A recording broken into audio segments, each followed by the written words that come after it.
আমাদের পাড়ার বল্টু অনেক দেখাশোনার পর বিয়ে ঠিক হয়েছে।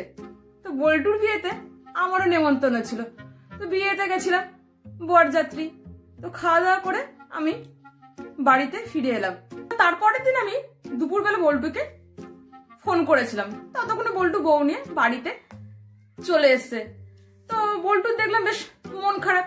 তো আমি বল্টুকে জিজ্ঞাসা করলাম, কি রে বল্টু, কি হয়েছে? তো তোর মন খারাপ কেন? বল্টু বললো, সেরকম কিছু না, তোকে আমি পরে বলবো। আমি বললাম, না, সেরকম কিছু না বললে তো ভুল হবে, তোর মন দেখছি তো খুব খারাপ। তখন বল্টু আমাকে বললো, আমি তোকে পরে বলবো। বল্টুর বউ ভাতে আমি গেছিলাম, সেখানে বল্টু আমাকে কিছু বললো না।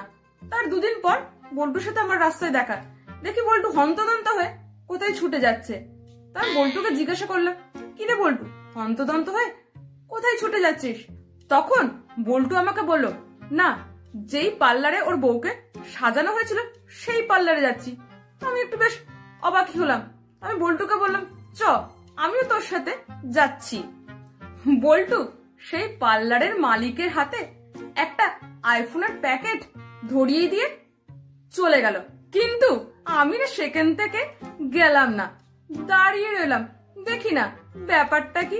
পার্লারের মালকিন তো বেশ আনন্দে আত্মহারা হয়ে সেই প্যাকেটটা খুলে দেখলো সেখানে একটা নোকিয়ার পুরনো মডেল আছে আর একটা চিরকুট আছে।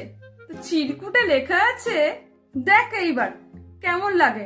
আমার নতুন বউ মুখ ধোয়ার পর আমারও এইরকম ঝটকা লেগেছিল।